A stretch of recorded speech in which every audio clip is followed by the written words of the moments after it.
Welcome, I'm the Deadwood Jedi. This is another Raid Shadow Legends video. Today, I just want to talk about a couple announcements that just came out, and then I want to go into Bommal the Dreadhorn and give a quick overview. I'm still struggling with it, guys, but I do know some of the strategies that are out there. I do know some of the things that you want to bring in and some of those champions that you want to bring in order to make it work. So I figured I'd go over that with you guys really quickly. First off, let's talk about some of the announcements. Now, there's one that I'm really excited about, and that is that there are new avatars in this game. Look above me. It's Cardial, guys. I have Cardial as an avatar. All the content creators now have the opportunity to take Cardial as an avatar. I think that's really dope. On top of that, the moderators for this game are all going to be able to get an avatar of Arbiter, which I think is really cool for them too. It's nice to be able to recognize some of the people that are making this game a little easier for everybody, right? Either by modding or providing content. And then very last, you guys have the opportunity to get an avatar as well. There's a raid fan art contest. Basically, you guys submit your own fan art basically through some kind of social media, right? One of the social medias, just put hashtag raid fan art underneath it, and you'll have the opportunity to get your own avatar of Bad El-Khazar. I mean, I'll be honest, kind of the coolest one of those three. Bad El-Khazar is pretty awesome. I'm very happy with Golden Boy up here though, but that's pretty cool that you guys are going to be able to get that. So all you got to do is make some fan art and put that hashtag and you can get that. On top of that, we have, of course, this weekend, as usual, we have a 10 times event. I know we just went through two 10 times events basically back to back, but this weekend we're going to be having one that I think is pretty much designed for the Bommal the Dreadhorn. I mean, this is kind of hard to say that it's anything but that, right? We have a bunch of new champions available. It's going to be Gurgo the Augur, Shiramani, Samar Gemcursed, Vizier Ovelis, Exemplar, Anax, Sachi, and Burengiri. Now, you're wondering why these champions? They are all good champions for Bommal the Dreadhorns, at least on paper, right? Gurgo and Shiramani both put freezes out, and that's really good to lessen the damage that those minion side bombs give you. And then you have Samar Gemcursed, who apparently is pretty OP in this, as he can place block damage on himself and just deal tons of damage. And then you also have Vizier Ovelis, and Vizier might be the MVP of this stage, simply because he's going to extend debuffs, place block buffs, place decrease attack, and make your runs super easy as far as trying to keep them going and do it on auto. He's awesome for this. We also have Exemplar, Anax, and Sachi, who all have the ability to place decreased accuracy, an absolutely essential debuff for this boss. Really important. And then the very last one is Burengiri, who can actually solo this. So, I mean, that's something crazy in and of itself. I didn't think anybody would be able to, as this is probably the toughest content in this game right now. Bommal the Dreadhorn in the hard Doom Tower is insane. I barely get through it here. And I'm going to show you guys a run in just a second. Kind of not show you a run, but I'm going to talk a little bit about some of the debuffs and the buffs that you want to bring when you're trying to make your team work. And I'm going to try and get through level 50. We'll see if it actually happens here.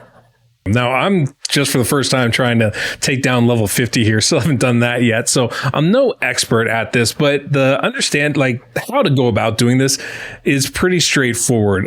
There's been a lot of great content put out there by many of the other content creators.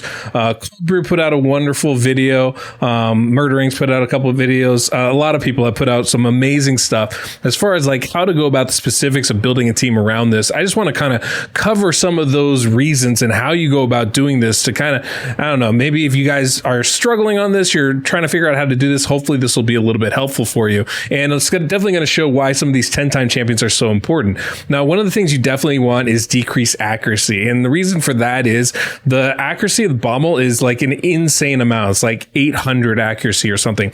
If you don't put decreased accuracy on him, there's no chance of you being able to resist those bombs that he puts on your champions.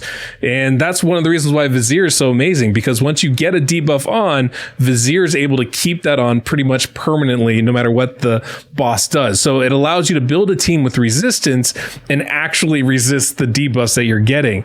The other thing that you're definitely going to want to have is going to be some kind of healing. Now, in my team right now, I have Rask running, and he is an amazing healer. Every time he crits, I believe, he heals for 10% of his max HP. So you build him with a lot of HP and 100% crit rate. all of a sudden he's healing your team every single time around. And the rest of your team doesn't have to be super tanky. This is, I think, something that I didn't realize until I really started playing with it and looking at some of the description of the skills.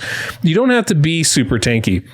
You have to be tanky enough to be able to take the hits directly from the Dread Bomb himself. But otherwise, those side bombs, they're doing a percentage of health. So it doesn't matter if you have 10,000 HP or 100,000 HP, you're only taking 40% of that as damage, or 20% if it's frozen, from the enemy. So those big side bombs, the minions essentially, aren't the things that are necessarily going to kill you. Now, in order to survive, you do have to bring some kind of healing, right? Some kind of sustain. Champions like Vogoth are amazing for that because he's going to heal your team based off the damage he takes. And those side bombs aren't the boss, they're minions.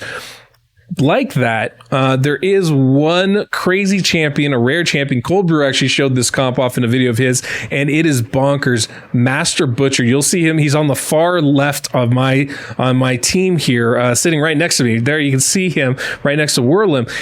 Every time he gets hit, he heals that same amount of damage to his allies, and it's on a 1-turn cooldown. So as long as he takes a turn in between those bombs, we survive. You can see here, our team, the rest of the team isn't taking hardly any damage at all. So I just stacked him with HP, and then every bit of damage he gets and he loses, he'll heal his allies for. So since he has the most HP on this team, he's healing everybody up pretty much at least equal to the damage they're going to be taking, if not way more. It's an incredible thing, and he really trivializes those side bombs, which is crazy.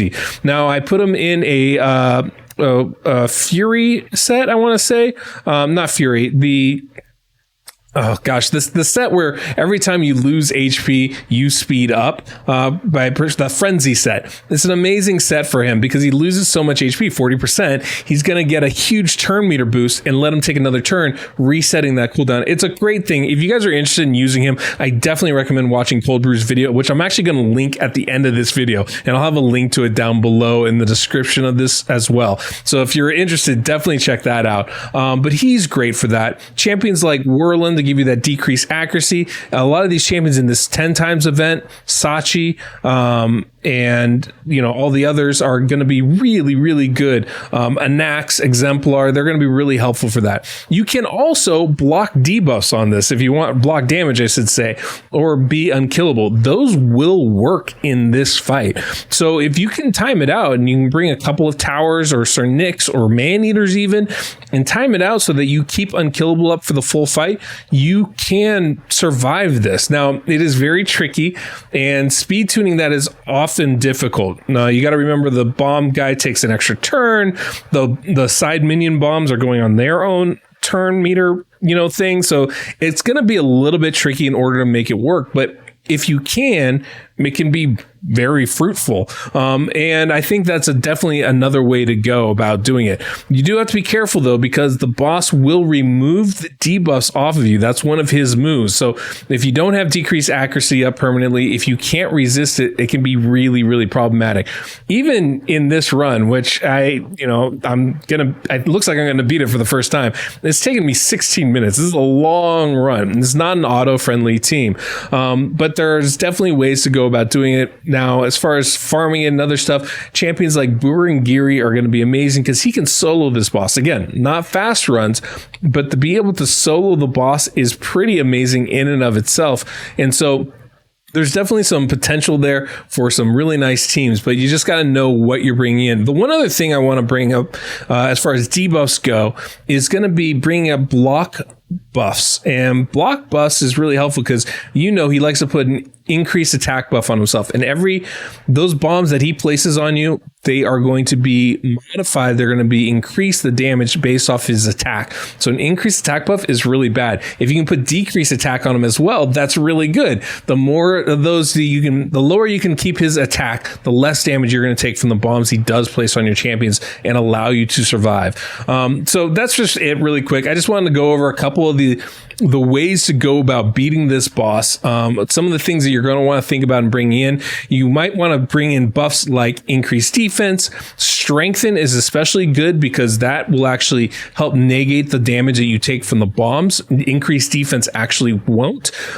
Shields are really helpful as well, although the big bombs, the side minions, those go right through the shields. That won't affect it at all.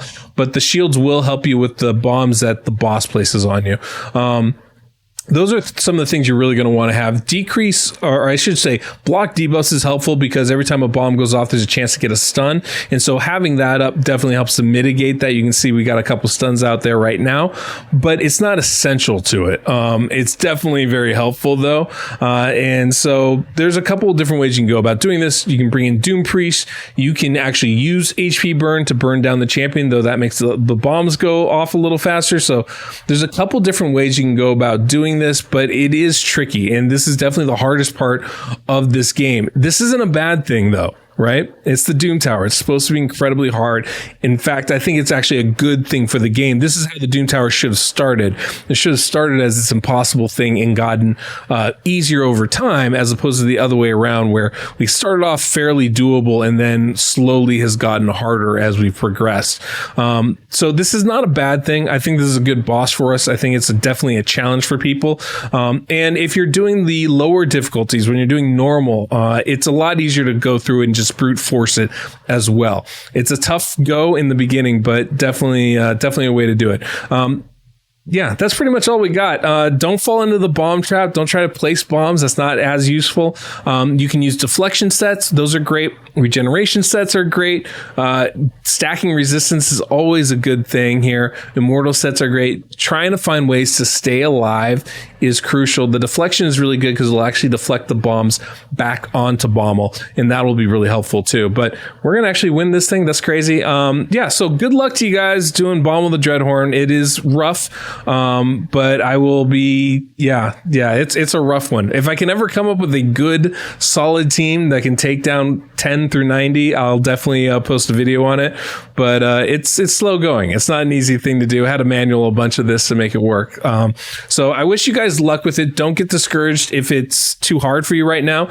This is the hard Doom Tower. It's supposed to be too hard. So just kind of keep that in mind, as this is one of those end game challenges. That's kind of the point of this. So I'm, to be honest with you guys, I might not complete the hard Doom Tower this time around. It's very difficult. It's not going to be for everybody. So hopefully you guys will be able to have some success though going forward, and good luck in your polls this weekend.